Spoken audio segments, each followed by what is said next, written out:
जय श्रीमन्नारायण। हर हर महादेव। नमः चंडिकायै। ऐसे प्रकरणों पर सामान्यतया हम सार्वजनिक रूप से कुछ कहते नहीं हैं, किंतु कल कुछ ऐसा हुआ कि हम कहने के लिए विवश हो गए। क्या प्रकरण है इसके विषय में आपको थोड़े विलंब से हम बताएंगे इसी चलचित्र में।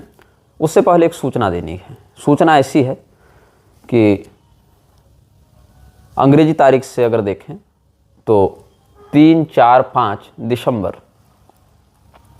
नैमिषारण्य में हमारे धर्मसभा थी। अभी पहले जब हम लखनऊ गए थे पीताम्बरा शक्तिपीठ में, जो हमारा व्याख्यान त्रिदिवसीय धर्मसभात्मक सत्र हुआ था, उसमें नैमिषारण्य के ही एक सज्जन, हरिओम वाजपेयी नाम है उनका, वो आए थे। तो उन्होंने एक बात हमसे कही कि नैमिषारण्य में भी आपकी कोई धर्मसभा हो। तो हमने स्वीकृति दे दी थी, समय दे दिया था, किंतु कुछ ऐसी वहाँ पर सामाजिक विडंबनाएं हुई। उन्होंने मुझे कहा कि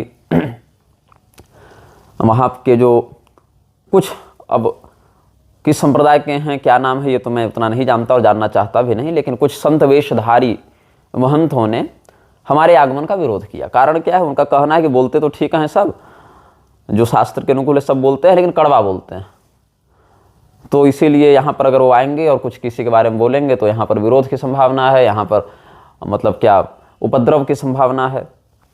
तो आयोजकों ने कहा कि हम बॉडीगार्ड मंगा लेते हैं, सुरक्षाकर्मी मंगा लेते हैं। हम बोले ये सब में खर्चा मत कीजिए, जितना खर्चा आप उधर कीजिएगा उससे अच्छा किसी सत्कारी में लगा दीजिए, अन्य किसी अच्छे काम में आप लगा दीजिए। और जब आप इस प्रकार के सामाजिक उपद्रवों का सामना करने में समर्थ हो जाएंगे तब बुला लीजिएगा हमको। तो ये हमने उनको कहा। तो हरिओम वाजपेयी जी की जो स्थिति है, उस समय अपने क्षेत्र में उन लोगों का विरोध करने की स्थिति हमने नहीं देखी, इसीलिए हमने उन पर कोई दबाव नहीं डाला। उन्होंने जिस प्रकार से हमारे सामने प्रस्ताव रखा था हमने उसको स्वीकार किया था। बाद में वहाँ पर जो सामाजिक स्थिति है हिंदुओं की, जो पाखंड के प्रति उन हिंदुओं की या उन महंतों की अद्भुत श्रद्धा है और कठोर वचनों को श्रवण न कर पाने का जो अधैर्य है उनमें जो अधीरता है उनमें, अधैर्य है उनमें, उसके कारण हमने हरिओम वाजपेयी जी को कहा कि हम अपनी ओर से ही इस कार्यक्रम को निरस्त करते हैं। हाँ, यदि वो स्वयं लड़ने के लिए तैयार होते, सक्षम होते, तो फिर हम उनके साथ रहते, उस कार्यक्रम में हम आते। जैसा कि रायबरेली में गए, वहाँ के स्थानीय विधायक और ये सब बहुत से लोग जो हैं वो हमारे विरोध में थे। जैसे हम बागेश्वर धाम के बगल में भी अभी कदारी ग्राम गए, वहाँ ब्रह्मानंद चतुर्वेदी इत्यादि सब थे, लड़ने भिड़ने के लिए सक्षम और तैयार। कोई दूसरा आपकी ओर से नहीं लड़ सकता है। अपनी लड़ाई जब तक आप स्वयं न लड़ना चाहें तब तक अन्य लोग आपके बदले आपकी लड़ाई नहीं लड़ सकते। रायबरेली में चंद्रिका त्रिपाठी जी, चाहे इधर कदारी में, छतरपुर में ब्रह्मानंद चतुर्वेदी, ये सब तैयार थे, समर्थ थे। समर्थ न भी थे तो मानसिक रूप से कम आत्मबली थे।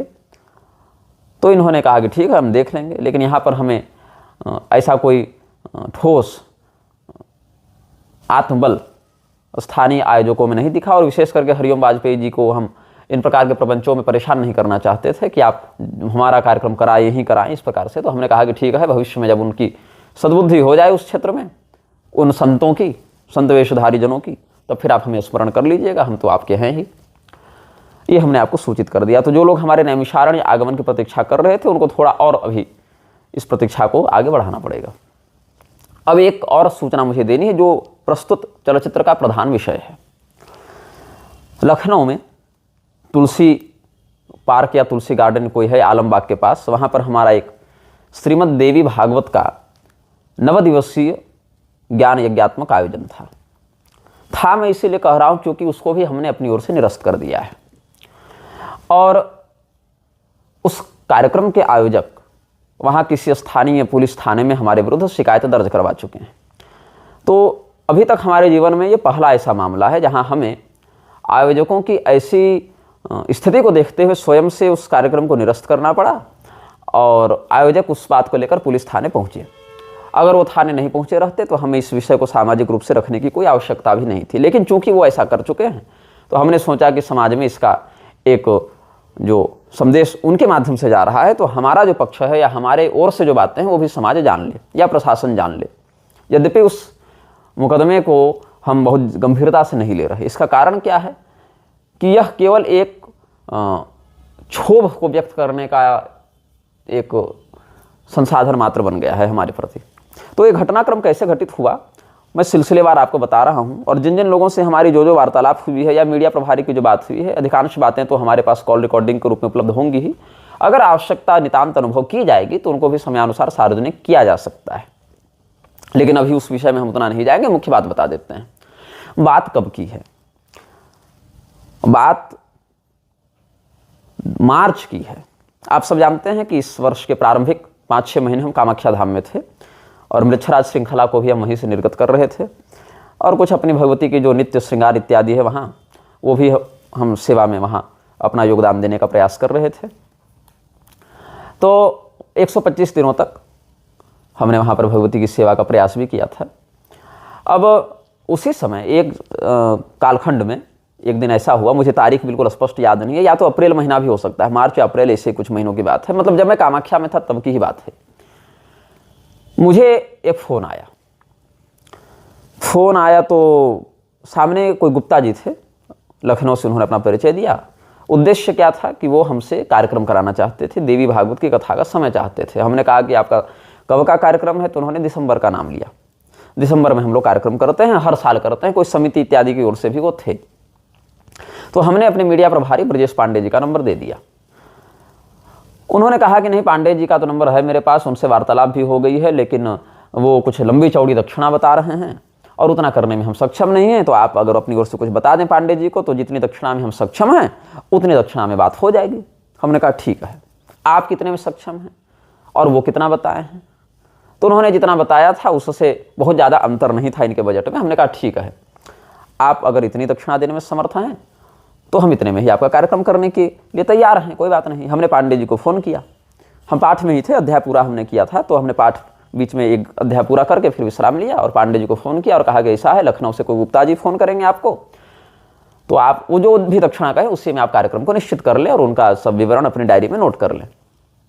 उन्होंने कहा गुरुजी आगे पीछे कुछ होगा तो आप देख लीजिएगा, क्योंकि वो जो दक्षिणा बता रहे थे उस दक्षिणा में मुझे ही अपनी जेब से कुछ देना पड़ता अपने दल को, मुझे और भी कोई आर्थिक उसमें लाभ नहीं था।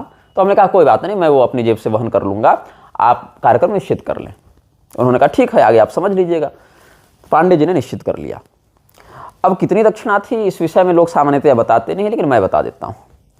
जहाँ तक मुझे अभी तत्काल में स्मरण आ रहा है, आखिरी बार जब बात उनसे हुई थी हमारे मीडिया प्रभारी की, वो सब कॉल रिकॉर्डिंग्स भी हम सुनते हैं और समयानुसार चैट्स भी जांच करते हैं, और कई बार तो मीडिया प्रभारी की अनुमति या उनकी संज्ञान की वृत्ति न भी हो तो भी अपने कार्यक्रम से जुड़े विषयों की हम जांच पड़ताल करते रहते हैं।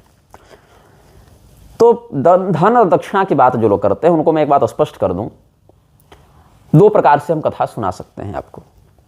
एक अनुष्ठानिक वृत्ति से, जिसमें वेदियाँ बनेंगी, कर्मकांड होगा, किसी मुहूर्त विशेष का चयन किया जाएगा, अधिकाधिक शुद्ध मुहूर्त की प्राप्ति वहाँ पर हम प्रयास करते हैं कि मिल जाए, और आप अपने सामर्थ्य के अनुसार टेंट माइक पंडाल लगवाएंगे, कुछ भोजन भंडारा भी गांव या अगल बगल के लिए प्रयास करेंगे, प्रसाद इत्यादि में। वेदियाँ बनेंगी, उनके लिए आपको धोती साड़ी आभूषण आदि चढ़ाने होंगे। आभूषण कितने चढ़ेंगे, क्या चढ़ेंगे, इसको हम लोग नहीं लिखते हैं। जैसे कई बार भागवत कथा इत्यादि में जन्मोत्सव हो रहा है भगवान का, रुक्मिणी विवाह हो रहा है, हमारी ओर से कोई दबाव नहीं होता कि आप इतना चढ़ाएं। हाँ, कुछ चढ़ाना चाहिए। अब आपका जो सामर्थ्य हो, उस समय आपकी जो स्थिति हो, उसके आधार पर आप कुछ चढ़ावें, और न तो एक तुलसी दल भी चढ़ा देवें। हमारी ओर से इसमें कभी भी कोई भी आपत्ति नहीं की जाती है। अभी तक जिन लोगों ने हमसे कथा करवाई है, आप उनसे जाकर पूछ सकते हैं कि हमने कहा कि इतना गहना चढ़ाओ या इतना यहाँ नगद चढ़ाओ वेदी पर, चाहे व्यासपीठ पर, तभी कथा करेंगे, ऐसी बात नहीं। हाँ, ये जरूर है, ये आवश्यक भी है और अनिवार्य भी है कि हम दक्षिणा पहले तय कर लेते हैं, कई बार, हर बार नहीं, लेकिन कई बार। क्यों करना पड़ता है इसका भी मैं उदाहरण दे देता हूं आपको। 3-4 उदाहरण दूंगा, ऐसे कई उदाहरण हैं लेकिन 3-4 उदाहरण दूंगा। एक यज्ञ हमने किया था, सूर्य मंदिर का प्रतिष्ठापन करवाया था, जिसकी चर्चा हम कई बार करते रहते हैं औरंगाबाद जिले में। तो वहाँ पर आयोजकों ने हमारी स्वीकृति और हमारे संज्ञान के बिना ही एक स्त्री प्रवाचिका को भी निमंत्रित किया था उसमें प्रवचन के लिए। अब आप जानते हैं स्त्री कथावाचिका इत्यादि का हम समर्थन नहीं करते हैं। जो लोग मंच से विरोध भी करते हैं स्त्री कथावाचिकाओं का, ऐसे कई लोग बारंबार स्त्री कथावाचिकाओं को समर्थन देते या प्रोत्साहित करते हुए देखे जाते हैं। लेकिन हम ऐसे अभी तक नहीं हुए हैं कि मंच पर कुछ और कह दें और फिर इधर से प्रोत्साहन भी देते रहें। ऐसी दुर्वृत्ति अभी तक हमारे मन में नहीं आई है भगवत कृपा से। तो हमने उन लोगों को कहा, वो हिंदू मुसलमान वाला झगड़ा नहीं हो गया था जहाँ हिंदुओं की 5 एकड़ ज़मीन पर नोनिया जाति के हिंदू थे, उनकी ज़मीन पर मुसलमानों ने कब्जा कर लिया था, वहाँ कब्रिस्तान बना लिया था, फिर वहाँ सूर्य मंदिर की प्रतिष्ठा करवाने की बात आई तो खूब गोलीबारी और जेल मुकदमा सब हुआ था। तो वहीं पर हम तत्वावधानी बनकर यज्ञ में गए थे, उसी जगह की बात कर रहा हूँ।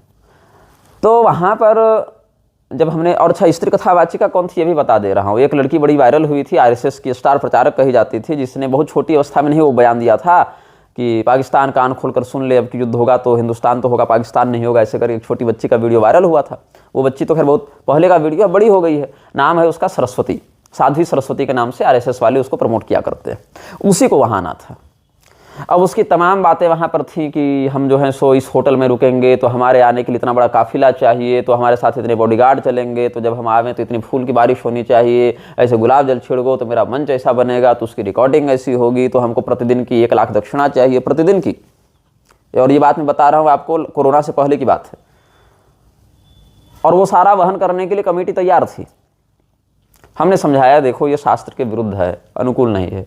उन्होंने कहा बुला लिए हैं, ऐसे एडवांस हो गया है, ये हो गया, अब क्या करें। हमने कहा तो ऐसा करो, तब हमको व्यासपीठ से मुक्त कर दो भैया, जब तुम हमारी बात नहीं मानोगे इस प्रकार से और यही अधर्म करोगे तो हमको मुक्त कर दो। बोले नहीं, यज्ञ भी विखंडित हो जाएगा, भगवान की प्रतिष्ठा विखंडित हो जाएगी। हमने कहा चलो ठीक है। फिर जब यहाँ पर ऐसी स्थिति हो ही गई है तो मैं एक बात तुमको कहता हूँ कि वो व्यासपीठ पर रहें चाहे ना रहें, हम व्यासपीठ पर नहीं जाएंगे। आपको पैसा दिख रहा था, पैसा देखते रहिए, हम पैसा नहीं देख सकते। हम आपके कर्मकांड का संचालन करवा लेंगे। रामानुज संप्रदाय के आचार्यगण बक्सर से आए थे, वही कर्मकांड करवा रहे थे और हमारे साथ जो आचार्य गए थे वो उनका सहयोग कर दे रहे थे। हमने कहा कि प्रतिष्ठा विधान हम अपने नियंत्रण में करवाएंगे। भगवान सूर्य, भगवती संज्ञा और भगवती छाया, जिनको निक्षुभा राज्ञी भी कहा जाता है, उनके लिए साम्य पुराण इत्यादि में, भविष्य पुराण इत्यादि में जिस पद्धति से, जिन मंत्रों से जिनकी प्रतिष्ठा पूजा का विधान है, उतना हम अपने अनुसार देख लेंगे। वो सब हम लोग सब शाकद्वीपी ब्राह्मण ही थे वहाँ पर, वो सब करवा लेंगे। रही बात मंच की, तो मंच पर हम नहीं जाएंगे, हम व्यासपीठ पर नहीं जाएंगे। और साथ साथ इस कार्यक्रम की कोई भी दक्षिणा हम नहीं लेंगे, ये हमने कह दिया। तो उस कार्यक्रम में उस समय हमें 5 दिनों के लिए 51,000 रुपये की दक्षिणा मिली थी और वो दक्षिणा हमने ग्रहण नहीं किया था, उसको हमने इधर उधर ही बांट दिया, व्यवस्थित कर दिया। हमने स्वयं एक अंश भी उसका स्वसंज्ञान में ग्रहण नहीं किया था। हाँ, ये जरूर है कि जब वो कार्यक्रम पूरा हो गया, वो सब सरस्वती इत्यादि चली गई, तब गांव वाले आए, बोले महाराज जी जब यहाँ ध्वजारोहण हो रहा था, यज्ञ का ध्वज हम स्थापित कर रहे थे, तब आप धर्मसभा में बोले थे और आपका प्रवचन अच्छा लगा था और आप प्रवचन करेंगे नहीं तो फिर हम लोगों को लाभ कैसे होगा। तो हमने कहा चलो ठीक है, सब कुछ हो जावे, उसके बाद आप लोगों के मन को संतोष हो जाए, इसके लिए बाद में फिर हम एक दिन जब उसका साध्वी सरस्वती इत्यादि का कार्यक्रम पूरा हो जावे, तब एक बार अंत में जाकर हम उनकी उपस्थिति में नहीं, साथ में नहीं, एक बार जाकर कुछ हम बता देंगे धर्मोपदेश में। तो जब हम उस मंच पर प्रस्तुत हुए तो उसमें आदित्य वर्णम तमसः परस्तात्, इस श्रुति से हमने मंगलाचरण किया। भगवान सूर्य का वहाँ पर मंदिर भी बन रहा था, वही प्रतिष्ठा का विषय था। तो वहाँ पर आदित्य वर्णम तमसः परस्तात्, इसी शब्द का हमने 1 घंटे तक प्रवचन किया था। वो वीडियो बहुत दिनों तक यूट्यूब में था, लेकिन वो वीडियो पुराने चैनल पर था, वो प्रतिबंधित हो गया था, तो फिर वो वीडियो बचा नहीं हमारे पास। लेकिन आदित्य वर्णम तमसः परस्तात् पर ही हमने 1 घंटे व्याख्यान किया था और उस कार्यक्रम की कोई दक्षिणा भी हमने नहीं ली थी। लेकिन जिन लोगों को हम ले गए हैं, जिनको हम साथ में व्यवस्थित किए हैं उस कार्यक्रम में, उनको तो खर्च देना है ना। चलो हम अपना वहन कर सकते हैं अपनी आर्थिक क्षति, लेकिन शेष का कैसे वहन कर सकते हैं, तो उसका भी प्रबंध करना पड़ता है। और सुन लो, एक और उदाहरण देता हूं। छत्तीसगढ़ में कुसुम घटा एक गांव है, उस गांव में भी हमने भागवत महापुराण की कथा कही थी। वहां पर लगभग 51,000 रुपये मुझे दक्षिणा मिली थी। वो बहुत पहले की बात, हमको लगता है हो गए उसके भी 5 साल हो ही गए। और लगभग 1.25 से 1.5 लाख रुपये हमें चढ़ावा इत्यादि में प्राप्त हुआ था। लगभग 1.5 पौने 2 लाख का से अधिक का ही होगा वहाँ जो भी होगा, अगर केवल पैसे को देखो तो। ग्रामीण क्षेत्र में भी वो सारा, उसमें से मात्र 3-4 हज़ार रुपये हम अपने पास रखे थे, बाकी सब हमने बांट दिया था। ग्राम पुरोहित को आधा हो गया, आधा इधर ब्राह्मणों को हो गया, कुछ को गौ सेवा में लगा दिया, कुछ आचार्यों को बांट दिया। 3-4 हज़ार भी क्यों रखा? इसीलिए रखा क्योंकि हमको वाराणसी जाकर गंगा जी को भर कार्तिक महीने में महाभागवत, देवी भागवत, श्रीमद् भागवत सुनाने थे। उस समय हम पूरी शंकराचार्य जी के मठ में रहते थे, जो दक्षिणामूर्ति मठ है ना वाराणसी के 80 में, वाराणसी के अस्सी में। वहाँ पर हम 21 दिन प्रवास किए थे और पंच रत्न मंदिर जो है अस्सी घाट पर, वहाँ कभी घाट पर और बारिश हो जाए तो मंदिर के अंदर भगवती को ये सब ग्रंथ सुनाते थे, गंगा मैया को। तो वहाँ भी हमने कोई दक्षिणा का उस प्रकार से लोभ किया नहीं। और सुन लो, अभी ताज़ा ताज़ा उदाहरण, जब केदारनाथ का देवी भागवत का कार्यक्रम ही बता रहा हूँ, केदारनाथ का देखो, वहाँ पर हमसे समिति वालों ने क्या कहा कि आप संगीत वाले लेकर आइए। हमने कहा देखो ऐसा है, नवरात्र का विषय है, नवरात्र में संगीत वाले खाली मिलेंगे नहीं, वो सब बुकिंग हो जाती है उनकी, और मेरे पास कोई ऐसी शास्त्रीय संगीत या किसी भी प्रकार के संगीत की कोई टीम नहीं है, फिक्स टीम हमने संगीत वालों की नहीं रखी है। आप अपने क्षेत्र के कोई स्थानीय संगीतज्ञ को बुला लें, वो भजन इत्यादि में किनारे से सहयोग कर दें, ये हमने कहा। बोले नहीं, आप लेकर आइए, जो दक्षिणा होगी सो हम देंगे, ये सब। अब नवरात्र में आप झारखंड से केदारनाथ लेकर किसी संगीतज्ञ को जा रहे हैं जो पहले से नवरात्र इत्यादि में, जागरण इत्यादि में चलते हों, तो भैया उनका भी तो घर परिवार है, उनको भी तो आटा दाल चावल की आवश्यकता है, उनको भी तो बच्चों की फीस भरनी है, गाड़ी का पेट्रोल भरना है, बिजली का बिल भरना है। तो संगीतज्ञों ने कहा कि महाराज उतनी दूर जाएंगे, और नवरात्र जैसे मतलब जिसको प्राइम सीजन कहा जाए इन लोगों के लिए, तो उसमें तो 21,000 रुपये हम दक्षिणा लेंगे। एक व्यक्ति ने कहा, 3 संगीतज्ञ थे, आने जाने का किराया जोड़ लीजिए, वहाँ ठहरने का सब जोड़ लीजिए, संगीतज्ञों का जोड़ लीजिए। तो हमने कहा कि देखिए यहाँ से लेकर जाइएगा तो 80-90 हज़ार रुपये आपको संगीत वालों पर पड़ जाएगा, आप वहाँ स्थानीय को बुलाइएगा तो 30-40 हज़ार में हो जाएगा। उन्होंने कहा नहीं, आप लेकर आइए। तो उस पूरे कार्यक्रम में सब कुछ मिलाकर कितना व्यय हो गया, हम गए, हमारे साथ लोग गए, वो संगीतज्ञ सब मिला जुलाकर, गाड़ी भाड़ा यातायात खर्च मिलाकर लगभग 3 लाख रुपये से अधिक का ही था वो। अब 3 लाख रुपये से अधिक का था, तो उसमें चलो हमने अपनी दक्षिणा मानो छोड़ दी। दक्षिणा हमको कितनी प्राप्त हुई वापसी में? 50,000 रुपये गाड़ी का किराया, जो एडवांस में मिल चुका था गाड़ी के नाम से, 50,000 रुपये मुझे दक्षिणा मिली मात्र। अब चलो हम 50,000 रुपये गाड़ी का किराया व्यवस्थित कर लिए किसी प्रकार से, 50,000 रुपये दक्षिणा में मैं संगीत वालों को दूं, अपने साथ 2 ब्राह्मण गए हैं उनको दूं, अपना कुछ रखूं, क्या करूं? नवरात्र का कार्यक्रम हमारा कहाँ था पहले? त्रिदंडी स्वामी गोपालाचार्य जी, जो वैकुंठ गमन जिनका हो गया, उन्होंने हमें कहा था कि उनको हमसे श्रीमद् भागवत सुननी है। उनका चातुर्मास चल रहा था, कहाँ? औरंगाबाद जिले में ही एक स्थान पर उनका चातुर्मास चल रहा था। उस जगह का नाम थोड़ा भी मुझे विस्मृत हो रहा है, लेकिन वो उनका अंतिम चातुर्मास था, उसके बाद वो परम पद चले गए थे। तो वहीं पर उनका था, और वहीं उन्होंने सावन महीने में हम उनसे मिलने गए थे, तो उन्होंने कहा था कि आपसे मुझे श्रीमद् भागवत की कथा सुननी है। हमने कहा स्वामी जी, हम केदारनाथ में वचन दे चुके हैं, हम वचन तोड़कर आपको समय नहीं दे सकते। उन्होंने कहा जो दक्षिणा लगेगी हम देने के लिए तैयार हैं, जो दक्षिणा वो दे रहे हैं वो हम भी दे देंगे आपको। हमने दक्षिणा की बात नहीं, बात समय की है। हमने उनको कहा है मैं नवरात्र में वहाँ रहूँगा तो मैं वहाँ रहूँगा। हाँ, अब मर जावें, बीमार पड़ जावें, दोनों पक्ष में से कोई और कुछ बात हो जाए तो अलग बात है, लेकिन हम केदारनाथ गए। हमने सोचा कि भगवान का 9 दिन यहाँ दर्शन हो जाए। दर्शन में भी 9 दिन हमको वहाँ प्रशासन की ओर से ही, कमेटी की ओर से ही सब व्यवस्था थी कि हम 9 दिन में 9 दिन जाकर भगवान का दर्शन करें, 20 मिनट उनका अभिषेक करें, सब करें। लेकिन हम उनका रोज अभिषेक नहीं किए। एक दिन गए, शुरू के दिन भगवान का दर्शन किया और सद्योजातम से लेकर ईशान सर्व विद्यानाम तक के मंत्र से उनको प्रणाम कर लिया और बाहर चले आए। हाँ, हमारे साथ जो लोग गए थे वो दर्शन अपने इच्छानुसार कर लेते थे, पास इत्यादि था उनके पास, लेकिन हम नहीं जाते थे। क्यों नहीं जाते थे? मैं देख रहा हूँ कि 18-18 घंटे से लोग लाइन लगाए हुए इस बर्फबारी में, और मैं लाइन रोक कर अगर 20 मिनट भगवान की सेवा में मैं अगर जा रहा हूँ तो ये इन लोगों के साथ अन्याय होगा ना, जो बेचारे रात रात भर यहाँ लाइन में खड़े हैं, बर्फ़ में ठिठुर रहे हैं, पता नहीं कौन कहाँ से आया है। मुझे उस दर्शन का पुण्य मिलेगा कि इन लोगों को लाइन में रोक कर वीआईपी दर्शन करने का पाप मिलेगा? ये बताइए। तो हमने कहा केदारनाथ भगवान, भैया आप ही के क्षेत्र में हूँ मालिक, आपका शिखर दर्शन करके ही हमको वही प्रसन्नता है, सर्वत्र अष्टमूर्ति रूप में आपकी स्थिति है, तो यहीं से प्रणाम स्वीकार करो महाराज।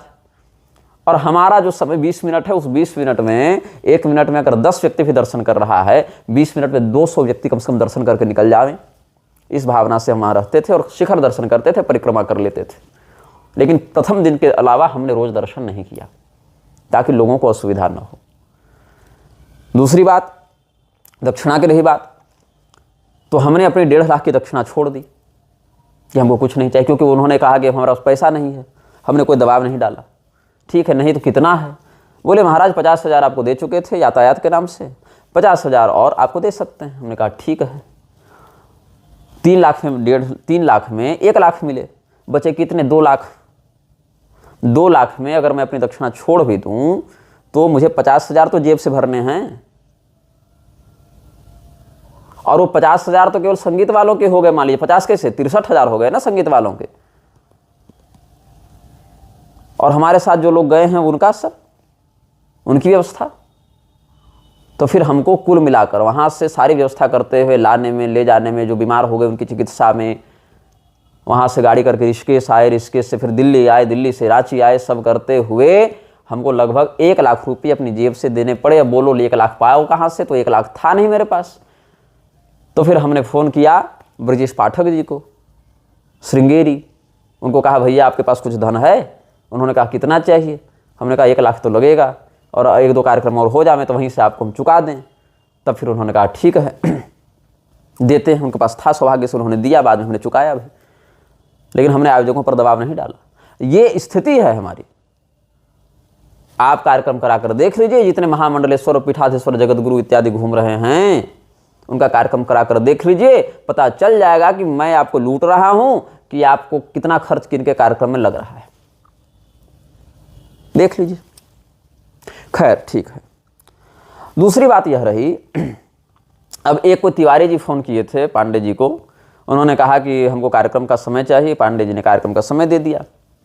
हमसे पूछे गुरुजी कितनी दक्षिणा बोलें? हमने कहा उनकी क्या आर्थिक स्थिति है जरा पूछ लीजिए, जितना सामर्थ्य होगा। तो उन्होंने बताया कि नहीं हमने 2 करोड़ का मंदिर बनवाया है, हमने ये किया है वो किया। हमने कहा ठीक है, उस हिसाब से उनको दक्षिणा बता दीजिए इतनी। हमने जितनी दक्षिणा कही उसमें से भी 25% घटाकर हमारे मीडिया प्रभारी ने कही। मानो हमने 2 लाख कह दिया तो उन्होंने 1.5 लाख बताया, ऐसे मान लीजिए, और यातायात खर्च बताया। सामने से क्या उत्तर मिला पता है? यह उत्तर मिला कि आप लोग निग्रहाचार्य के नाम से पैसा ले लेते हैं और आप लोग जो है पैसा खा जाते हैं, निग्रहाचार्य पैसा थोड़े मांगते होंगे। बिल्कुल सही बात है। लेकिन हमारे साथ जो इतना सामान सब चलेगा, हमारे देवी देवता, यंत्र, चरण पादुका इत्यादि सब जब चलेंगे 5-6 ट्रॉलियाँ, तो हम 2 हाथ से 5 ट्रॉलियाँ कैसे लेकर आए आपके यहाँ? उन्होंने कहा कि केवल निग्रहाचार्य को भेज दो, बाकी न पारायणकर्ता की आवश्यकता है, न कर्मकांडी की आवश्यकता है, न जापक की आवश्यकता है, न रसोईया भोजन भंडारी की आवश्यकता है, न मीडिया मैनेजमेंट की आवश्यकता है, केवल निग्रहाचार्य को भेज दो। ठीक है भाई, केवल निग्रहाचार्य भी उपस्थित हो जाएंगे। लेकिन फिर आपके यहाँ भी हमको कोई घर परिवार का रिश्तेदार नहीं दिखना चाहिए। आपको भी गांव खिलाने के लिए जब 4 लाख 2 लाख खर्चा कर रहे हैं वो भी नहीं दिखना चाहिए। आपका टेंट माइक पंडाल भी नहीं दिखना चाहिए। आप गंगा किनारे पधारें, नर्मदा किनारे, जमुना किनारे पधारें और किसी मंदिर में हम बैठ जावें, हम आपको कथा सुना दें और आप सुन लें, और जो दक्षिणा देनी है उसको दे दें, और न भी दे तो तुलसी दल भी दे दें। ये भी हो सकता है। लेकिन आपको क्या चाहिए कि आपको चाहिए निग्रहाचार्य, और आपको पूरे गांव को दिखाना है कि हमने उनको बुलाकर कथा कही और पूरा नाम भी लूटना है, लेकिन खर्च नहीं करना है। तो विवाहे यादृशम वित्तम तादृशम परिकल्पयित, विवाह में जितना खर्च होता है उतना भागवत में हो जाता है। ये बात हमने नहीं कही, ये बात व्यास जी ने लिखी, और अगर हम भी यजमान बनकर सुने और अनुष्ठानिक वृत्ति से सुने तो उतना प्रबंध हमको करना पड़ेगा, चाहे हम किसी भी प्रकार से करें। लेकिन आज की व्यवस्था में उतना प्रबंध लग जाता है, उतना खर्च। और सुन लीजिए, वो भी तब जब बिना शास्त्र में जितनी बातें लिखी हैं, जो सोने का सिंहासन लिखा है उस पर भागवत दान करना है, कैसे सक्षम है? स्वर्ण के इतने तोले, देवी भागवत में 8 तोले की स्वर्ण प्रतिमा भगवती की होनी चाहिए। 8 तोला सोना का दाम जोड़ लीजिए, 11-12 लाख की केवल स्वर्ण प्रतिमा बनेगी। हम तो न्यूनतम में बता रहे हैं कि विवाह के समान खर्च होगा आज के हिसाब से। और नहीं तो फिर आप आइए कथा सुनने, हम मंच पर आपको 4 घंटा सुनाएंगे, मानो बिना मंच के आपको 8 घंटा सुनाएंगे, और उसी रस से सुनाएंगे, उसी शुद्धता से सुनाएंगे। लेकिन फिर आपको कहीं खर्च नहीं करना है। जहां हम सोएंगे वहां आपको सुलाएंगे, जो खाएंगे सो खिलाएंगे, और जहां कथा करेंगे वहीं बैठकर सुनाएंगे, और उसी मजे में सुनाएंगे, उसी आनंद में सुनाएंगे। हाँ, लेकिन फिर मेरे पास समय होना चाहिए। साल में 2-3 सदी ऐसी कथा हम कर नहीं पाते हैं, क्योंकि फिर लेखन बाधित होता है, और फिर अनुष्ठानिक कृत्य बाधित होते हैं, व्यय बाधित होते हैं, बहुत कुछ देखना होता है समाज में। और ये भी बात है कि हमारे परिकर आपसे कोई धन लेकर हमको देते हैं, ऐसी बात नहीं। आप पूरा धन हमें ही देंगे। अगर आप आयोजक हैं तो 1 रुपया हो चाहे 1 करोड़ हो, आप हमें देंगे। फिर उसमें से हमें अपने परिकरों को कितना देना है ये हम स्वयं तय करके उनको उतना देंगे, चाहे नहीं देंगे, ये हमारे विषय में आएगा वो। और उस स्थिति में जब हम उनको दक्षिणा देंगे तो कई बार दक्षिणा अधिक भी आप देते हैं और कई बार कम भी देते हैं। तो जो कम देते हैं उसको जेब से भी भरकर उनको देंगे, उनको जो निश्चित है वह उनको प्राप्त होगा। कई बार ऐसा होता है कि आपने जो दक्षिणा दी उसमें 25% हमको और जेब से करके अपने दल को देना पड़ा, जिसमें संगीत वाले सम्मिलित नहीं हैं। और सुन लीजिए, अभी छतरपुर में जो कदारी में श्रीमद् भागवत की हमारी कथा हुई, वहाँ जो दक्षिणा प्राप्त हुई, और उसके ठीक बाद उन्नाव में जो हमारी कथा हुई, राजू वर्मा के यहाँ शुक्लागंज में, सीताराम कॉलोनी, वहाँ जो दक्षिणा प्राप्त हुई, तो उन्नाव वाली दक्षिणा जो भी 1.5 लाख रुपये थी दक्षिणा, वो पूरी दक्षिणा हमने गौ सेवा में दे दी, पूरी, बल्कि 2-4 हज़ार जेब से लगाकर, वो भी मतलब जैसे एक 50 प्राप्त हुआ मानो तो एक 55 हमने दे दिया, ऐसे समझ लो। और वहाँ के ब्राह्मणों को और इधर के दोनों कार्यक्रमों के जो तो 4-5 ब्राह्मण हमारे साथ थे, उनको हमने कदारी वाली दक्षिणा से पूर्ण किया। हमारी जेब में 2 कार्यक्रम करने के बाद भी जेब से 5-10 हज़ार खर्च हुए, आया कुछ नहीं। ये आर्थिक स्थिति बता रहा हूँ, ये हमारा व्यवसाय नहीं है। ठीक है, अब बता रहे हैं यहाँ की बात, लखनऊ की बात, देवी भागवत कथा की बात। कई बार हम दक्षिणा नहीं भी बोलते हैं। क्यों नहीं बोलते हैं? क्योंकि सामने वाले की स्थिति को देखकर ऐसा लगता है कि वो अपने हिसाब से अपने विवेक से निर्णय लेने में समर्थ हैं, तो वो जो दक्षिणा देंगे उसमें पर्याप्त हो जाएगा। अथवा सामने वाले ने पहले ही बिना किसी कार्यक्रम के हमको कुछ धन दिया हुआ होगा। उदाहरण स्वरूप मैं बता दूंगा आपको, ये भी बात बताने की नहीं होती लेकिन फिर भी बता दूं क्योंकि विषय ऐसा उठा है। अभी जहां मेरी पिछली भागवत कथा हुई, जो अभी यूट्यूब पर प्रसारित हो रही है, ये बातें 7 दिनों का कार्यक्रम था, श्रीमद् भागवत का कार्यक्रम था घनश्याम उपाध्याय जी के यहाँ वाराणसी मझवा में। उनको हमने दक्षिणा के बारे में कुछ भी नहीं कहा था। क्यों नहीं कहा था? क्योंकि मुझे नहीं लगा कि उनको बताना चाहिए। उन्होंने पूछा भी नहीं, हमने बताया भी नहीं, क्योंकि उन्होंने इतना विवेक स्वयं में था कि वो इस प्रकार से अपना निर्णय ले सकें और सक्षम निर्णय ले सकें। तो ऐसी स्थिति में क्या हुआ? ऐसी स्थिति में यह हुआ कि हमारे पास जो दक्षिणा वो दिए, सिर्फ मेरी दक्षिणा अगर जोड़ें, केवल मेरी दक्षिणा, सारे लोगों की नहीं, केवल मेरी दक्षिणा उन्होंने की 2 लाख रुपये। मैंने मांगा नहीं। और आज की तारीख में कल मेरे अकाउंट में 117 रुपये मात्र थे, मात्र 117 रुपये। वो सारा धन व्यय भी हो गया। और सुन लो, बाकी ब्राह्मणों को भी 21,000 25,000 जिसका जैसा काम था वो उन्होंने दिया। कैमरामैन को अलग से 17,000 रुपये दिए। अगर वो कैमरामैन को नहीं देते तो वो कैमरामैन को मैं जेब से देता, लेकिन उन्होंने दे दिया। हमारे साथ जो भोजन बनाने के लिए गए थे गोविंद जी, उनको भी हमने, मतलब उन्होंने ही अपने ही जेब से 15,000 रुपये दिए, जबकि उनकी दक्षिणा 12,000 की बात थी। वहाँ पर 15 दिए अपनी इच्छा से। क्यों? क्योंकि वहाँ पर 5-7 लोगों का प्रसाद बनाने की बात थी और 15-20 लोगों का बनाना पड़ता था, तो अपने मन से उन्होंने ऐसा किया। और जो संत महात्मा इधर उधर से आए उनका भी स्वागत सत्कार किया। अब देखो, अगर मैं फिक्स पैकेज की बात करूं तो ये संभव नहीं है, क्योंकि उनका सामर्थ्य वैसा था, उन्होंने किया। लेकिन जब मैं सिद्धस्थान बर्रा में कथा कर रहा था और रामानंदी साधुओं के बीच में, मैंने कहा आपका क्या सामर्थ्य है दक्षिणा का? उन्होंने कहा महाराज हम लोग 9 दिन की कथा सुनेंगे और 9 दिनों में हम लोग 35,000 दे सकते हैं। हम वहाँ भी गए, 35,000 में ही कथा कही। उन साधुओं को कथा से संतुष्ट किया। रामानंद संप्रदाय के साधु थे वो लोग, छत्तीसगढ़ की बात है। हमने कथा कही, उसी प्रेम से कही, उसी शुद्धि के साथ कही और उसी भाव से कही। और वहाँ जो हमारे साथ रिकॉर्डिंग इत्यादि के लिए गए थे रमाकांत जी, उनको हमने जेब से पैसा दिया। अब पूछो कितना दिया? तो जहाँ तक मुझे स्मरण है 11,000 से 15,000 के बीच में कुछ दिया था, लेकिन क्या दिया था याद नहीं है। हो गया 2 साल उस घटना को, 1.5-2 साल हो गया होगा। जनवरी महीने में हुआ था कार्यक्रम। अब कहो कि आप दक्षिणा 35,000 लेते हैं पूरे दल की या 2 लाख लेते हैं केवल अकेले की, वो तो निर्भर करता है कि सामने वाला क्या है। अब बोलो उपाध्याय जी को हमने दक्षिणा क्यों नहीं बताई? इसीलिए नहीं बताई क्योंकि उपाध्याय जी को अपने मन से जब कभी लगता है कि धर्म के काम में इतना खर्चा करना चाहिए तो कर देते हैं। जैसे श्री रामचरितमानस की पुस्तक भी छपवानी थी, उन्होंने आर्थिक सहयोग कर दिया तो हमने वो पुस्तक छपवा ली, तो मैं उनसे क्यों मांगू? मैं उनके व्यक्तित्व से अवगत हूँ, और जिनके व्यक्तित्व से हम अवगत नहीं हैं वहाँ पर हमको बोलना पड़ेगा। क्यों नहीं बोलना पड़ेगा? क्यों बोलना पड़ेगा? अगर नहीं बोलेंगे, अगर केवल उनकी ही इच्छा से अनुसार हम कर दें तो फिर कर्जे में जीवन भर पड़े रहिए, जीवन भर कर्जे में पड़े रहिए कि कार्यक्रम में 1 लाख रुपये मिले और 1.5 लाख आपको खर्चा हो गया, 2 लाख खर्चा हो गया। उनको चाहिए कि हम संगीत के साथ करें, टेंट माइक पंडाल के साथ करें, लेकिन टेंट माइक पंडाल के लिए और संगीत के लिए उतना खर्च करने के लिए तैयार नहीं है, तो फिर जाएगा कहाँ से? तो फिर हमारी जेब से जाएगा और पैसा रहेगा नहीं तो कर्जा करके जाओ। तो मैं कर्जा ले लेकर ऐसे नहीं कर सकता ना भाई। मैंने कभी भी किसी व्यक्ति को क्या ये कहा है कि आप मेरे लिए इतना बड़ा पंडाल लगवाएं? कभी नहीं। अभी जो शुक्लागंज में हमने कथा कही ना, वहां पंडाल ही नहीं था, एक कमरा था, बस 10 बाय 10 का कमरा था। उस कमरे में 10-15 लोग बैठते थे, उन्हीं को हमने कथा सुनाई। और उपाध्याय जी के यहाँ कथा करें तो उनके यहाँ पूरा लॉन ही था, 2 एकड़ का पूरा पंडाल ही लगा हुआ था।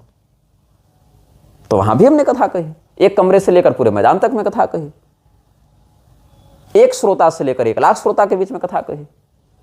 तो वो तो आयोजक के विषय पर है ना। तो ठीक है, अब हम लखनऊ वाली बात बता रहे हैं, क्योंकि आयोजक चले गए पुलिस थाने, क्या कहते हुए कि हमने फोटो बैनर पर इतना खर्चा किया है तो हमको उसका हर्जाना चाहिए। अब सुन लीजिए पूरी बात, हर्जाने की बात अगर आप मणिवृत्ति से विचार करते हैं कि भाई पैसे का हिसाब होगा, तो हिसाब भी सुन लीजिए। हमको गुप्ता जी का फोन आया कि भैया हमारा बजट ये है, 1 लाख रुपए जहां तक मुझे याद है उन्होंने कहा था, और मार्ग व्यय अलग से। उन्होंने कहा ठीक। पांडे जी को हमने बात कही, 1,20,000 जहां तक हमको याद आ रहा है, लेकिन रिसेंट वार्तालाप में 1 लाख रुपये हम आपको दे रहे हैं तो आपसे हम हिसाब नहीं लेंगे, ऐसी शब्दावली उधर से सुनने को आई थी, तो 1 लाख रुपये मानकर चलते हैं। तो 1 लाख रुपये आप हमें दे रहे थे। तो पांडे जी को हमने कहा कि पांडे जी 1 लाख रुपये में ही करना है कार्यक्रम, हो जाएगा, हम अपनी ओर से देख लेंगे। अगर बोले पांडे जी के गुरु जी अगर ऊपर नीचे होगा आप संभाल लीजिएगा, क्योंकि आप निर्णय ले रहे हैं तो आप देख लीजिएगा। ठीक है। बोले केदारनाथ जैसा फिर हो जाएगा गुरु जी, आप कर्जे में चले जाइएगा। हमने कोई बात नहीं, देख लेंगे, कर्जे में चले जाएंगे तो चले जाएंगे, देख लेंगे। वो सुनना चाहते हैं सुना देना है, क्योंकि देवी भागवत से उनको केदारनाथ का स्मरण हो गया। तो हमने कहा ठीक है करेंगे कार्यक्रम। कब का समय है? बोले दिसंबर का समय है, दिसंबर में 7 तारीख से कार्यक्रम होगा। हमने कहा ठीक। उसके बाद 3-4 महीने कोई ऐसा संवाद हुआ नहीं। बीच में एक संवाद उनसे फिर हुआ कि भाई कार्यक्रम नज़दीक आ रहा है तो एक बार महाराज जी से सब लोग मिलना चाहते हैं। तो हम उन्नाव आए हुए थे, पांडे जी ने कहा कि उन्नाव तो आपके लखनऊ से नज़दीक है, आप आकर गुरु जी से मिल भी लें और आमने सामने सारी चर्चा कर लें। आमने सामने सारी चर्चा हो गई। अब बताइए, गुप्ता जी इत्यादि जब मिलने आए थे, 3-4 लोग और थे उनके साथ समिति के लोग, मैं ज़मीन में सो रहा हूँ गद्दा बिछाकर। हमने आयोजक को नहीं दबाव डाला कि मेरे लिए पलंग लगा दो, AC लगा दो। मारे गर्मी के वहाँ पर कूलर न चले, पंखा न चले, तो मारे गर्मी के मच्छर कटाते हुए छत में कुछ लोग जाकर सो रहे हैं। मैं तो छत भी नहीं जा रहा हूँ, वहीं कमरे में सो रहा हूँ उस भीषण गर्मी में, जहाँ लू के समान अंदर में तप रहा हो कमरा, ओवन के समान जो कमरा हो। ये लोग परेशान, कई लोग आते थे परेशान हो जाते थे कि इतनी गर्मी में आप कैसे रह ले रहे हैं। भाई रहना है, आयोजक के पास वही सामर्थ्य, उन्होंने वही किया, लेकिन श्रद्धा से किया। तो क्या हमने कोई आयोजक से डिमांड की कि मेरे लिए इतना बड़ा पंडाल लगाओ और मेरे लिए AC कूलर लगा दो? AC वाला कमरा जब मिलता है तो भी मैं AC नहीं चलाना पसंद करता हूँ। अभी मैं छपड़ोर में गया, आप वहाँ के महाराज जी को फ़ोन करें, जगत गुरु जो हैं सियाराम शरण जी, उनको फ़ोन करें और पूछें कि आपने जितनी व्यवस्थाएं दी निग्रहाचार्य को, उनमें से उपभोग कितना उन्होंने किया। पंखा बंद है, AC बंद है, पंखा चलाना है तो चला लो, AC चलाना है चला लो, मना नहीं है, लेकिन मुझे नहीं मन है, नहीं चलाता मैं। गर्म पानी मिल गया तो नहा लिया, ठंडा मिला तो भी नहा लिया, जैसा प्रबंध जैसा बन पाए। ये भी नहीं कि इतना काजू किशमिश मेवा ले आओ। काजू भी 2 बार मंगाया तो मैं स्वयं खाने के लिए नहीं मंगाया, वो जितने लोग आगंतुक आ रहे हैं उनमें से काजू है, चाहे केला है, चाहे सेब है, जो उपलब्ध हो प्रसाद बांटने के लिए मंगाया। अपने नहीं खाया। अपने क्या खा रहा हूँ? वही दाल चावल और आलू का चोखा, ये खा रहा हूँ। और जो आगंतुक आ रहे हैं उनको भाई खिला भी रहा हूँ, जो हमारे अतिथि हैं मानो। तो हमने तो वैसे कोई डिमांड नहीं कि हम इतना, हाँ जो है शुद्ध साफ सुथरा दो, चाहे जमीन पर सुलाओ चाहे पलंग पर सुलाओ, जो आपका सामर्थ्य हो। तो हमने ये कभी नहीं कहा कि इतना बड़ा पंडाल लगाइए, इतना बड़ा बैनर लगाइए। ये सब हमने जो कहा है वो ध्यान से सुनो, कि गो हत्या, भ्रूण हत्या, ब्रह्म हत्या, अंतर्जातीय विवाह, विधवा विवाह, ये सब वाले जो हैं वो अपना जब हमारे पास कार्यक्रम लेने आएँ, या अपने माता पिता, कुलगोत्र, ससुराल इत्यादि का पूरा परिचय दें, और अगर कोई दोष ऐसा दिखे तो उसका प्रायश्चित इत्यादि करके फिर कार्यक्रम कराएं। अपने आय का स्रोत स्पष्ट करें कि कहीं आप घोटाला का पैसा, तो मर्डर का पैसा, सुपारी का पैसा, किसी गरीब की जमीन बेच का पैसा तो आप नहीं कार्यक्रम करा रहे हैं, ये सारा आप स्पष्ट करें। कोई नेता मंत्री, कहीं का कोई वैसा न्यायाधीश या कोई इस प्रकार के लोकतंत्र से जुड़ा हुआ व्यक्ति जो अपने नीति नियम से सनातन धर्म को क्षति पहुंचा रहा हो, वो हमारे मंच पर न दिखे। फुल पैंट शर्ट वाले लोग हमारे मंच पर न दिखें। हाँ, कई बार क्या होता है कि जिनको नियम नहीं पता वो चढ़ बैठते हैं, चढ़ जाते हैं कई बार, तो हमने उनको मना कर दिया या आयोजकों को संकेत कर दिया, तो आयोजक समझ गए तो उन्होंने किनारे कर दिया, मारपीट किया नहीं, सब बता दिया, समझा दिया। जैसे अभी छपड़ौर वाली कथा में 2 लोग फुल पैंट शर्ट में चढ़ गए थे, हमने मना किया, वो समझ गए। और जो पहले से समझे हुए थे तो खैर समझे ही हुए हैं। स्त्रियों को एकांत में मिलने की अनुमति नहीं है। अगर मिलना भी चाहे सार्वजनिक रूप से अपने पिता, भाई, ससुर, पुत्र के साथ आकर मिलें, बात करें और जाएं। ये सब हमने नियम बना रखे हैं, बता रखे हैं। अभी वाराणसी वाली कार्यक्रम की मैं बात करूं, वहां भी एक MLA आए थे मिलने के लिए, मैं नहीं मिला। ऐसा नहीं कोई इच्छापूर्वक नहीं मिला, नहीं मिला। एक विश्वकर्मा जी आए, लोहार जाति से हैं वो, वाराणसी से, उनसे रात को 11 बजे मिले, 2-2 दिन मिले। क्यों मिले? कुछ तो हमने देखा, कुछ भाव अनुभव किया तो मिला। तो मेरे पास ये नहीं कि आप बहुत बड़े नेता हैं, मंत्री अधिकारी हैं, तो हम आपके सामने पलक पावड़े बिछाकर सो जाएंगे कि आइए हम धन्य हो गए। आज तक आप बाकी सबका देखिएगा, इनका जन्मोत्सव मन रहा है, इनका अभिषेक पर्व मन रहा है, इनका वर्धापन मन रहा है, इसमें ये नेता आ रहे हैं, ये प्रधानमंत्री और राष्ट्रपति और मुख्यमंत्री और विधायक और सांसद और जज मजिस्ट्रेट सब आ रहे हैं। हमने अपने मंच पर कभी ऐसा प्रोत्साहन नहीं किया, कभी इन लोगों को एंटरटेन नहीं किया। हाँ, आप आइए तो मैं भगाऊंगा नहीं, आप हिंदू बनकर आइए और सामने बैठकर कथा सुनिए, और कथा सुनिए, प्रसाद लीजिए और जाइए। कथा रोक कर आप माल्यार्पण करेंगे, अपना प्रोटोकॉल दिखाएंगे, वो सब नहीं। या तो कथा से पहले ही आकर मिल लीजिए, या कथा पूरी होने के बाद आकर मिल लीजिए। लेकिन कथा के बीच में आपको रोक कर आपका स्वागत सत्कार मंच पर हो, चाहे जन्मोत्सव और वर्धापन में आपको बुलाकर हम सम्मानित करवा कर आपसे भाषण दिलवाएं, ये सब हमसे नहीं होता है। हमने ये सब मना कर रखा है। ये सब आप अपने पार्टी के कार्यालय में करते रहें। तो उन्नाव जब आए गुप्ता जी और उनकी टीम, तो उन्होंने सब कुछ देखा समझा। वहां तो हम एक कमरे में कथा कर रहे थे, हमने पंडाल भी नहीं मांगा। आयोजक करना चाहते भी नहीं थे, समर्थ थे या नहीं थे मैंने पूछा नहीं, लेकिन उनकी वह सुविधा नहीं थी, हमने किया नहीं। उनको अपने अनेकानेक प्रारब्धों के नाश के लिए, अपने पाप आदि के प्रायश्चित के लिए, अपने भगवत भक्ति की वृद्धि के लिए करना था, उन्होंने किया, हमने सुनाया। निर्मल चैतन्य जी महाराज, जहाँ हमने विष्णु पुराण की कथा कही, उनसे पूछ लो उनका क्या अनुभव रहा। हमने उनको किस बात के लिए परेशान किया हो? धन के लिए परेशान किया कि व्यवस्था के लिए परेशान किया कि हमको ऐसा ठहराओ, इतना धन दो? क्या हमने कहा 15 दिन हम लोग कथा किए, और हमने सभी दल वालों को बता दिया था, अपने साथ जाने वाले लोगों को, कि वहाँ आपको और जगह जो दक्षिणा मिलती है उससे आधी दक्षिणा मिलेगी, इसकी संभावना है। अगर वो भी न मिले तो हम अपनी जेब से देंगे, लेकिन चलना है 15 दिन वहीं विष्णु पुराण की कथा करनी है। ये बात हो गई। सुदर्शनाचार्य जी के यहाँ 2-2 साल हमने कथा कही, विष्णु पुराण कही, श्रीमद् भागवत कही। अभी ओंकारेश्वर में लिंग पुराण की कथा फिर होने वाली, हमने कोई दक्षिणा की बात नहीं कही, क्योंकि हमको उनका व्यवहार अनुकूल लगता है। लेकिन जिनका नहीं लगेगा या जहाँ संदिग्ध बात होगी, वहाँ कम से कम अब हम हर कार्यक्रम में कर्जे में थोड़े जाने लगे। अब मानो कि हमारे पास सेविंग है 50,000 की, 1 लाख की मान लो है, पिछले कार्यक्रम का कुछ धन बचा हुआ है, तो हम कहते हैं चलो अगले कार्यक्रम में नहीं भी मिलेगा तो इससे ही ब्राह्मणों को संतुष्ट कर देंगे। लेकिन वो हो तब तो, और हर बार मैं वैसा नहीं चल सकता हूँ ना। हमारे भी माता पिता के स्वास्थ्य के लिए हमको देखना है, अपने भाई बहनों की पढ़ाई देखनी है, मानो अपने घर परिवार का प्रबंध देखना है। हमारे लिए तो आप खड़े होकर आएंगे नहीं, लेकिन हिसाब देने पहुंच गए कि 1 लाख दे रहा हूं तो मैं हिसाब लूंगा। अब सुनो हिसाब उसका भी क्या हो गया। अब कर्मकांड की बात आई। अच्छा सुनिए, उसमें भी एक बात और हिसाब की बात है। मेरे पास अयोध्या के बगल से एक शिव पुराण की कथा का प्रस्ताव आया कि महाराज जी कथा सुननी है। तो उनका 2 दिन क्लैश कर रहा था लखनऊ के कार्यक्रम से। तो हमने पांडे जी को कहा कि लखनऊ वालों से बात करके देखिए जरा, अगर वो 7 तारीख के बजाय 9 तारीख से करना चाहें या वैसे कुछ अगले मुहूर्त में करना चाहें तो ठीक है। तो गुप्ता जी ने कह दिया कि नहीं, ऐसा नहीं होगा। वहाँ लगभग 2.5 लाख रुपये दक्षिणा थी शिव पुराण वाली कथा में, 11 दिनों का कार्यक्रम था लगभग। तो गुप्ता जी ने कह दिया कि हम इस कार्यक्रम में डेट नहीं बदलेंगे, क्यों? क्योंकि हमारा बुक हो गया है मैदान।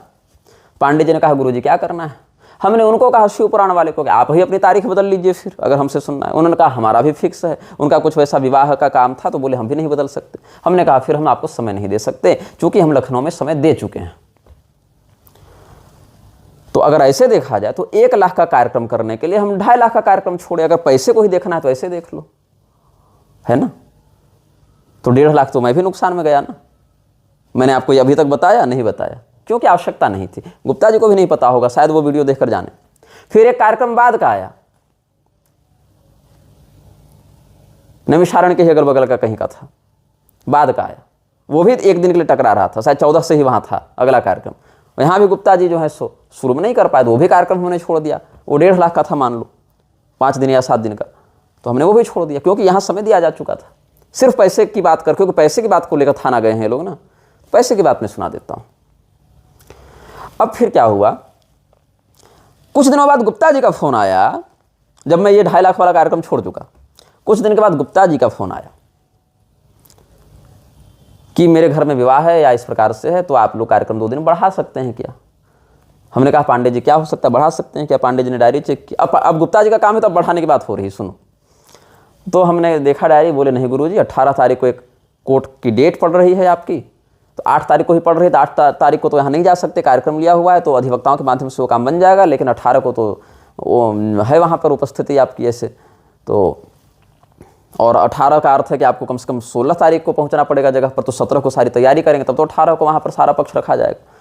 हमने कहा ठीक है, तो इसका अर्थ है कि हम तारीख नहीं बदल सकते। हमने गुप्ता जी को कह दिया, गुप्ता जी अब दिक्कत हो जाएगी, ऐसे तारीख हम नहीं बदल पाएंगे। उन्होंने मान भी ली हमारी बात। उसके बाद अचानक से एक दिन फ़ोन आया कि भाई कर्मकांड की लिस्ट चाहिए भैया, वेदियाँ बनेंगी। तो हमने पूछा कि कितनी वेदियाँ बननी चाहिए हमें, मतलब मैं सीधे बात नहीं कर रहा था, वो पांडे जी इत्यादि बात कर रहे थे। तो वहाँ राघवाचार्य स्वामी जी के एक शिष्य कर्मकांड कराते अगर वो कार्यक्रम होता तो कहा कि भाई कर्मकांड की लिस्ट। तो हमने पूछा कितने, हम लोगों ने पूछा कितने वेदियाँ बनेंगी उस हिसाब से, क्योंकि देखो होने को तो भैया एक गणेश गौरी कलश में भी आवाहन करके सब हो सकता है, और नहीं तो हर वास्तु की अलग वेदी, क्षेत्रपाल की अलग वेदी, नवग्रह की अलग वेदी, षोड़श मातृका की, घृत मातृका की, सर्वतोभद्र की, लिंगतोभद्र की, गौरी तिलक मंडल की, सबकी अलग बनाते चलो तो 12 वेदियाँ भी बन जाएंगी, उसमें भी दिक्कत नहीं है। चतुष्षष्ठी योगिनी की भी अलग बन जाएगी। तो गुप्ता जी ने कहा कि जितनी वेदियां बनानी है बनाइए, 10 भी बनाइएगा तो चलेगा। अब भैया कहने से थोड़ी होता है, 10 वेदियों के लिए 10 वेदियों का प्रबंध भी करना पड़ेगा ना। तो हमारे जो कर्मकांड वाले थे कृष्णवेद, उन्होंने कहा गुरुजी कितनी बनावे। हमने कहा सुनो, जो मूल है बना लो, जैसे ये सर्वतोभद्र देख लीजिए, नवग्रह 16 देख लीजिए, और सप्तघृत मातृका देख लीजिए, ये सब वास्तु इत्यादि देख लीजिए, ये सब वेदियां बना लीजिए, 6 वेदियां बना लीजिए, मध्यम स्तरीय हो जाएगा, ना कम लगेगा ना ज़्यादा लगेगा, उस हिसाब से ठीक है। उन्होंने बताकर अच्छा, फिर गुप्ता जी कहते हैं 1-2 दिन विलंब हो गया इस सब में, तो गुप्ता जी कहते हैं कि लिस्ट भेज रहे हैं कि हम सामान ले आएँ, तेवर हो गया ऐसा। हमने कहा अच्छा चलो भैया भेज रहे हैं। अब लिस्ट भेज जब रहे हैं तो वहाँ पर जो सामग्री लिखी उसका भी हिसाब चाहिए। कैसा हिसाब चाहिए भाई? तो आपने 5 धोती क्यों लिखी है? तो बताया गया कि 5 ब्राह्मण आ रहे हैं तो 5 धोती एक ब्राह्मण के लिए हो जाएगी। तो उत्तर क्या मिलता है उधर से? कई बार गुप्ता जी की स्वयं भी बात करते थे, कुछ और भी लोग बात करते थे जिनका नाम मैं नहीं जानता हूँ, और भी समिति है तो और भी लोग हैं। तो कहते क्या है कि 5 ब्राह्मण आएंगे तो 5 को धोती देनी पड़ेगी। ये क्या शैली है आपकी? 5 ब्राह्मण आ रहे हैं तो 5 को धोती देनी पड़ेगी, ये शैली है? अच्छा, उसके बाद वेदियों के लिए धोती लिखी गई, साड़ी लिखी गई।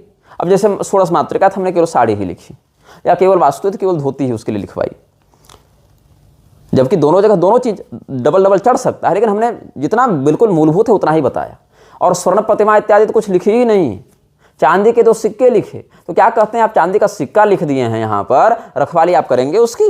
अब बताइए ये क्या शैली है आपकी भाषा शैली भाई, कि आप जो घृत मातृका में चांदी का सिक्का लगाएंगे, या प्रधान कलश में जो आप हिरण्यादान करेंगे रजत मुद्रा से, सोने का सिक्का भी नहीं लिखा, रजत मुद्रा है लिखी। उस स्थिति में कहते हैं कि आप उसकी सुरक्षा करेंगे। बताओ अब ऐसे में कैसे कार्यक्रम हो सकता है? अच्छा और सुन लीजिए, 3 ही लिखे गए कुर्ते, 5 ब्राह्मण है, 3 कुर्ते क्यों लिखे गए? इसके लिए फ़ोन किया गया हिसाब दो। तो हमने हिसाब दिया, पांडे जी ने दिया कि देखिए गुरुजी तो सिलाई कपड़ा पहनते नहीं, और गुरुजी के छोटे भाई भी सिलाई कपड़ा नहीं पहनते जो आपके पारायण करता होंगे, तो इसलिए उनका हम लोगों ने लिखा नहीं, जो पहनते हैं उन्होंने अपने हिसाब से लिखा, 3 लोगों का लिखा गया। अब बोले इतनी साड़ियाँ कहाँ चढ़ेंगी? अरे भैया, तो आपको मैं फ़ोन पर कर्मकांड थोड़ी पढ़ा सकता हूँ, सिखा सकता हूँ, कितनी चढ़ेंगी कहाँ चढ़ेंगी, वो तो जब वेदियों की बात आएगी वहाँ पर आप स्वयं देखेंगे क्या हमने जायज़ लिखा और क्या नाजायज़ लिखा, कितना उचित लिखा, कितना अनुचित लिखा, कितना प्रासंगिक लिखा, कितना अप्रासंगिक लिखा। फिर बात आ गई कि कमेटी के जितने लोग हैं सारे लोग हवन करेंगे। हमने कहा ऐसा नहीं होता, सामूहिक हवनाधिकार सबको प्राप्त नहीं है, स्वतंत्र रूप से अलग अलग याजकों के लिए अलग अलग बातें हैं। मैं राजू वर्मा का उदाहरण देता हूँ, जहाँ उन्नाव में हमने कथा कही, शूद्र वर्ण के हैं वो व्यक्ति, और ऐसा नहीं केवल वहाँ, लखनऊ में भी आए कथा सुनने, नर्मदापुरम में भी आए कथा सुनने, और भी जगहों पर रायबरेली गए थे कथा सुनने, अपने यहाँ का आयोजन भी किया, और जहाँ जहाँ अन्य भी कथाएं हुई वहाँ भी हो गए कथा सुनने, या रायबरेली वाले आयोजक भी इधर आए कथा सुनने इनके घर में, या कौशाम्बी वाले सब। तो रायबरेली वाले तो ब्राह्मण थे, उन्नाव वाले शूद्र हैं, तो हैं तो सब सनातन के ही ना अलग अलग स्तंभ। तो उन्होंने स्वयं हमको कहा, राजू वर्मा ने, कि महाराज जी हम लोग तो वेद मंत्र से करेंगे नहीं और हवन इत्यादि इस प्रकार से प्रवृत्त होंगे नहीं, तो हमारा कैसे होगा? तो हमने कहा कि समस्त पौराणिक आगमोक्त मंत्रों से आचार्य आपका पूजन कराएंगे, और हवन इत्यादि में उन्हीं मंत्रों से आचार्य आपके प्रतिनिधि बनकर आपके बदले हवन करेंगे, ये विधान है। उन्होंने कहा ठीक है। वो शालग्राम जी का भी अर्चन करते थे स्पर्शपूर्वक, तो पांडे जी ने देखा, उन्होंने मना किया, देखिए आप इस प्रकार से गलत करते हैं। उन्होंने कहा क्या करना चाहिए? तो कहा कि गंगा जी में डाल आओ। तो हमको जब बात पता लगी तो हमने कहा ठीक है, आप गंगा जी में डाल आवें तो ऐसा डालें कि हमको वहाँ से पुनः प्राप्त करते बने, क्योंकि शालग्राम खरीदना बेचना निषिद्ध होता है। तो हमने कहा कि हमको भी भगवान की सेवा का अवसर मिले, आपके यहाँ इनकी सेवा हो ही रही है, तो ऐसा करें हमें ही दे जाएँ। तो शालग्राम जी को उन्होंने गंगा जी में छोड़ा, और फिर हमने वहाँ से उनको प्राप्त कर लिया, और आज भी शालग्राम जी जो हमारी द्वारा सेवा में हैं वो उन्हीं के दिए हुए हैं मानो। तो उनसे सीखो कि वो चाहते तो मुझसे कुतर्क कर सकते थे, लेकिन नहीं किया, स्वयं से अपने कर्तव्य को प्रस्तुत किया कि हमारे लिए तो महाराज जी ऐसा होना चाहिए। हमने कहा आपका चिंतन सही है, ऐसा ही करना है हम लोगों को। और वही प्रेम से हमने कथा कही, वो एक कमरे में ही कथा कही और उसी रस के साथ कही। ये भी नहीं कहा, माइक भी बंद कर दिया बीच में हमने कि ये भी नहीं आवश्यक है, ऐसे ही सुनो। तो इन्होंने कहा कि नहीं, पूरे समिति वाले आज तक 13 साल से हम लोग यही करते आ रहे हैं। हमने कहा गलत किया। उन्होंने कहा बाकी ब्राह्मण मूर्ख थे, बाकी ब्राह्मण तो ऐसा ही करा रहे थे। हमने कहा कि ब्राह्मण क्यों लड़ने जाएं आपसे, केस मुकदमा कौन झेले इतना, ST SC एक्ट लग रहा है तो ये लग रहा है तो वो लग रहा है, तो कौन कहाँ पर फंसा दे कैसे करके, तो वो नहीं लड़ना चाहते। और ब्राह्मणों की मैं गलती मानता हूँ कि आप यजमानों को अगर ठीक से नहीं करेंगे शास्त्र का उपदेश और धन के लोभ से अयाज्य याजन करते चलेंगे, तो हम लोग जब उसको उपदेश करेंगे तो वो आपका संदर्भ देकर हम लोगों को कहेगा कि तुम ही मूर्ख हो, वो तो अच्छे पंडित जी थे, है ना। तो इन बातों का ध्यान आप लोगों को भी रखना चाहिए। तो अंततः फिर जब पांडे जी से वो नहीं समझे तो फिर हमने अपने स्तर से फ़ोन से उनको समझाया। उस समय वो समझने का भाव भी व्यक्त किया कि ठीक है, आप जैसा कहेंगे वैसा करेंगे, शास्त्र के कारण तो हमने आपको पसंद किया है, आपका वर्ण किया है, आपको फ़ोन किया है, इसीलिए हम आप जैसा कहेंगे वैसा ही होगा। फिर इससे पहले बात हुई थी टिकट बनाने की। तो उन्होंने पांडे जी ने कहा कि देखिए अब टिकट इत्यादि का काउंटर खुल गया है, 2 महीने पहले टिकट बनता है, तो आप टिकट के पैसे भेज दीजिए। एडवांस दक्षिणा हम लोग लेते नहीं है, टिकट का पैसा कम से कम भेजना पड़ता है पहले। उन्होंने कहा ऐसा है महाराज जी, आप लोगों के नाम बता दीजिए, हम लोग यही टिकट बना देंगे। अब बात ऐसी है कि टिकट मैं स्वयं अपना बनाता हूँ, मेरे मीडिया प्रभारी टिकट नहीं बनाते, मैं स्वयं टिकट अपना बनाता हूँ, अपने दल का बनाता हूँ पर्सनली, मैं अपने इन्हीं हाथों से। ये भी नहीं कि किसी दूसरे को मैंने कहा आप टिकट बना दीजिए, अपने मीडिया प्रभारी तक को मैंने टिकट का अधिकार नहीं दिया, मैं स्वयं बनाता हूँ। मैं बताता हूँ कि मैं इस ट्रेन से यहाँ जा रहा हूँ, आप मेरे साथ हैं, सारा कंट्रोल मैं अपने पास रखता हूँ। और यजमान से मैं टिकट नहीं बनवाता। हाँ, आपको टिकट दिखा दिया जाएगा पहुँचकर कि ये खर्च लगा है, ताकि आपको संतुष्टि हो जाए कि हाँ हमसे फालतू पैसा नहीं लिया गया है। तो ठीक है, टिकट का खर्चा कितना, पांडे जी ने हमको फ़ोन किया, गुरुजी आप टिकट बनाते हैं तो आप बताइए कितना लगेगा। हमने कहा पांडे जी रांची से अगर देखें 5 आदमी का दल है, 3500 रुपया जाना, 3500 रुपया आना, एक आदमी का 7000 पड़ रहा है, 5 लोग हैं, 35,000 रुपया राउंड फिगर बन रहा है। इसमें हमने टैक्सी भाड़ा नहीं जोड़ा, हमारे घर से लेकर या जहाँ मैं ठहरा वहाँ से स्टेशन का जाने का लगभग टैक्सी का किराया, जितना सामान और जितने लोग रहते हैं, लगभग 1,500 से 2,000 रुपया पड़ता है। आना जाना मिला दें, जाने के समय और वापस आने के समय तो 3, 3,500, 4,000 पड़ेगा, वो हमने उसमें नहीं जोड़ा। और ये भी उस समय टिकट रांची से बन रही थी, रांची से कानपुर, लखनऊ नहीं, कानपुर तक का, कानपुर से लखनऊ उनको ले जाना था। हमने कहा कि अगर वो नहीं भी ले जाएंगे तो हम अपनी जेब से ही वहाँ से चले जाएंगे, वो भी हमने नहीं जोड़ा था उसमें। तो उन्होंने फ़ोन करके कहा, हिसाब फिर मांगा कि 35,000 किस में लग रहा है। पांडे जी ने कहा कि फर्स्ट AC का किराया देख लीजिए रांची से कानपुर का क्या है। उन्होंने कहा फर्स्ट AC में आएंगे। पांडे जी ने कहा कि भैया जितना सामान है उसके अनुसार फर्स्ट AC ही लगेगी। उन्होंने कहा नहीं, आपको और कुछ बात कीजिए, महाराज जी से हम बात कर लेंगे। तो महाराज जी से बात की गई, हमसे बात की गई, हमने भी हिसाब बता दिया। उन्होंने कहा महाराज जी ऐसा कीजिए, आप फर्स्ट AC में आ जाइए और आपके लोग जो हैं वो थर्ड AC में आ जाएं। हमने कहा देखिए मैं इस प्रकार से भेदभाव करके नहीं चलता हूँ, या तो सारे लोग थर्ड AC में आएंगे या तो सारे लोग फर्स्ट AC में आएंगे। ये नहीं कि मैं फर्स्ट AC में चल रहा हूँ और जो मेरे साथ भोजन बनाने जा रहे हो उनको मैं थर्ड AC में ले जा रहा हूँ, वैसा नहीं। अभी मेरी दत्त पुराण की कथा है हैदराबाद भाग्यनगर में, नवंबर में ही है, वहाँ जो मैं जा रहा हूँ। उन्होंने कहा महाराज जी फ्लाइट से आ जाइए। हमने कहा फ्लाइट हम चढ़ते नहीं इस प्रकार से, ट्रेन से आएंगे। उन्होंने कहा फर्स्ट AC का टिकट बनाइएगा। टिकट अवेलेबल था, हमने बनाया। तो जो मेरे साथ भोजन बनाने जाएंगे वो भी फर्स्ट AC में ही जाएंगे, साथ में ही जाएंगे। अगर वो मेरे साथ चल रहे हैं तो जिस क्लास में मैं चल रहा हूँ उसी क्लास में वो चलेंगे। हाँ, अगर टिकट अवेलेबल है ही नहीं तो बात अलग है, तब वहाँ मेरा नियंत्रण नहीं है। हाँ, अगर कोई अपने स्वतंत्र किसी अन्य स्थान से आ रहा हो तो वो अपनी सुविधा से आ जावे। वो अगर फर्स्ट AC में भी आना चाहेंगे तो उनको मैं दक्षिणा दे दूंगा। अगर यजमान दे रहा है तो ठीक, नहीं तो अपनी जेब से मैं दे दूंगा और देता हूँ। उन्होंने कहा कि नहीं नहीं, आप थर्ड AC में आएंगे। अब बताइए, मुझे थर्ड AC में जाने में भी दिक्कत नहीं है, लेकिन मेरे साथ टोटल हैं 7 ट्रॉली, 2 बैग। थर्ड AC में एक केबिन में 8 लोग आते हैं,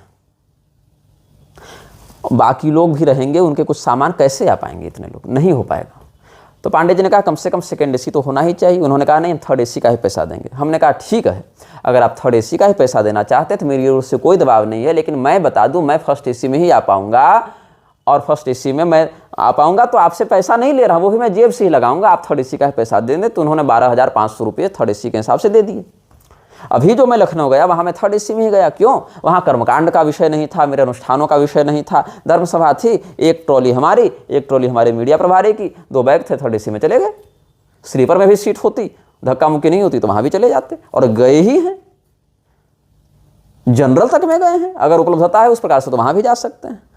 लेकिन जिस प्रकार की व्यवस्थाएं साथ में चल रही हैं वहाँ संभव नहीं है। तो हमने कहा अगर आप थर्ड एसी का पैसा देना चाहते हैं तो आप उतना ही दें, हम आपसे पैसा ज़्यादा नहीं लेंगे, लेकिन हम फर्स्ट एसी में आ रहे हैं ये हमने बता दिया, चाहे हमको जेब से ही पैसा देना पड़े, क्योंकि ये सामान फिर व्यवस्थित नहीं हो पाएंगे कि 4 टोल यहाँ महाराज जी के केबिन में चढ़ाओ, 1 सीट यहाँ है, फिर थर्ड एसी वहाँ 2 बैग चढ़ाओ, फिर उसको उतारो, इतने मिनट का हॉल्ट है। ये मानसिक तनाव लेकर हम नहीं चल सकते यात्रा में। ठीक है, फिर कोई सामान इधर उधर मिस हो गया तो ऐसे सामान तो है नहीं कि बाजार से खरीद कर ले आओ। उन सामानों को, उन यंत्रों को, उन प्रतिमाओं को, उन दंडादि को या जो भी व्यवस्थाएं उनको ऐसे तो ओपन बाजार में जाकर खरीद नहीं सकते, उनके लिए अलग तुम्हारे कारण हमको मानसिक तनाव होगा। तो भैया होगा खर्चा, जेब से होगा, लेकिन आपको भी हम तनाव नहीं दे रहे हैं कि आप इतना प्रबंध कर दीजिए। अगर आप नहीं कर सकते हैं तो हम आपसे मांग भी नहीं रहे हैं। तो फिर टिकट फर्स्ट एसी का ही बना, उन्होंने थर्ड एसी का ही पैसा दिया, उसमें भी हम लोगों ने कोई खिचखिच नहीं की। अब सुन लो, यहाँ पर 9 दिनों का कार्यक्रम है, 5 लोग मेरे साथ जा रहे हैं। एक व्यक्ति की प्रतिदिन की दक्षिणा है 2100 रुपये। तो कितना हो गया? 18 दिनों ये 18,900 रुपये, मान लीजिए उसको राउंड फिगर में 19,000 रुपये हो गए। दक्षिणा 19,000 हो गए। और मुझे किराया लगा, हालांकि किराया मुझे कम ही लगा क्योंकि वो राजधानी के हिसाब से था, फिर हमने स्वर्ण जयंती के हिसाब से बनाया था, तो भी हमको लगभग अगर ऐसे सारा टिकट देखें और टैक्सी इत्यादि का देखें तो भी हमको लगभग 20,000 रुपये और लग रहे थे किराए में। इधर कितना हो गया पैसा?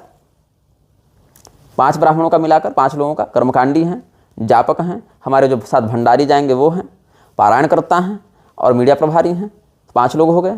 कैमरामैन को भी हमने नहीं जोड़ा है इसमें, वो भी हम जेब से ही देने वाले थे, आपसे नहीं मांग रहे थे।